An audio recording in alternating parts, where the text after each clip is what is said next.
WYMT Mountain News Weekend Edition.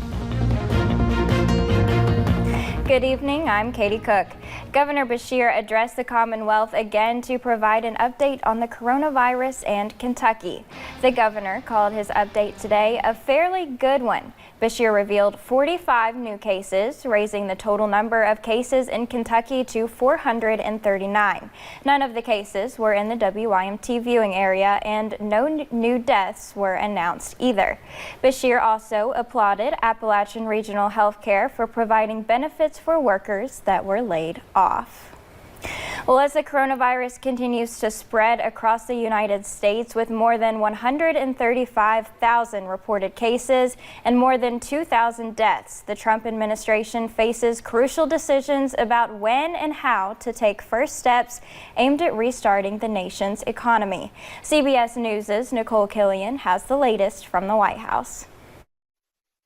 This week marks the end of the White House's 15-day initiative to slow the spread of the coronavirus. President Trump, who said last week he would like to see the country open by Easter, tweeted on Sunday, "We were breaking all records, especially unemployment. It will all come roaring back again and fast." Dr. Anthony Fauci said the U.S. could eventually see millions of cases and between 100,000 and 200,000 deaths. We got a serious problem in New York.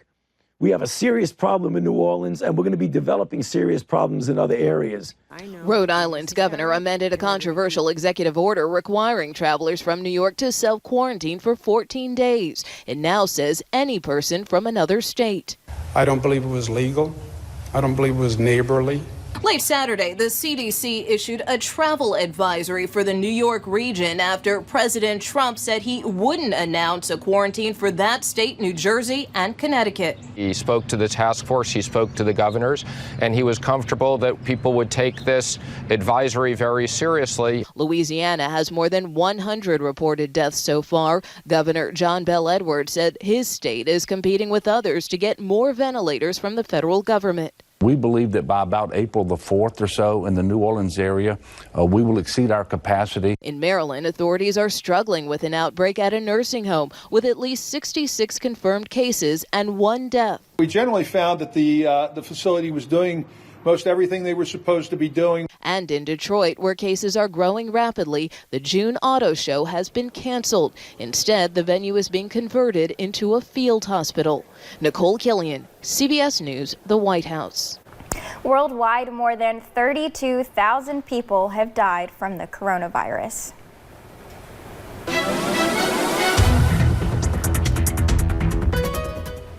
Well, we saw beautiful conditions this afternoon, and it was an absolutely great way to end our weekend. And we're still seeing those nice conditions. If you look outside at the WYMT studio camera, you can see picture perfect conditions right now. I mean, just very clear skies, absolutely blue, and temperatures nice and warm as well. A lot of us in those mid 70s right now, a few of us in those lower 70s, but all around really nice and warm as you head outside today. And most of that is thanks to these nice southwesterly winds that we have been seeing coming in quite a bit. And I mean, up to 20 miles per hour in some areas. So it's causing conditions to be a little bit breezy, but that's okay. We've got a little bit of a breeze with our warm temperatures. So overall, that's nice. And we're going to continue to see warm temperatures as we head into tomorrow as well. And we're going to see those breezy conditions kind of carry over too. But we will cool down quite a bit as we head into the middle parts of the week. You can see we dip into the 50s for daytime highs as we head into Tuesday. Katie? All right, thank you, Brooke.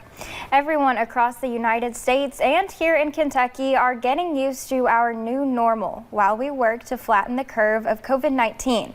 This morning, hundreds of churches in our state canceled services or held a digital worship. Olivia Russell caught up with one pastor who says his congregation is adjusting.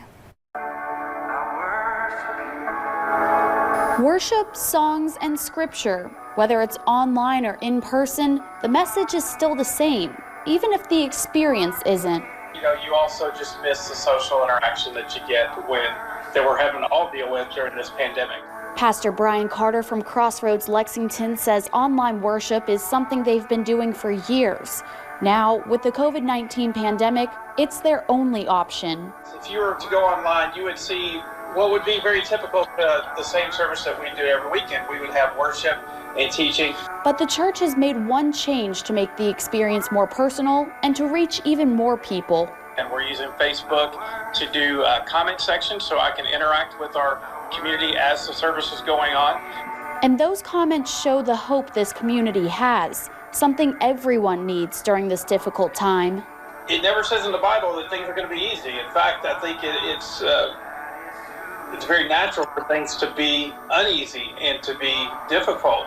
Carter says faith not only brings people together, it enriches the entire community and makes us stronger. It doesn't really matter what denomination we are, what size we are, we're all in this together. We're all in this together, even if it's online. In Lexington, Olivia Russell, WKYT. Pastor Carter says Crossroads and other churches are using Facebook Live to share information about community projects like food drives. Kentucky State Police say a Harlan County man died in an ATV crash today. Troopers say Dewey Peggs Jr. was operating a Honda Rancher off-road when he hit when he hit a rock embankment. The vehicle overturned onto him and Peggs Jr. died as a result of the impact. Now we'll have the latest updates to this ongoing investigation on our website, WYMT.com. And a crash in Leslie County killed 2 yesterday. Deputies say the crash between a Harlan County man and woman happened along Wolf Creek Road near US 699. The 2 victims were riding a Polaris side-by-side. Deputies have not released their names, and we will have updates to this developing story on our website, WYMT.com, as well.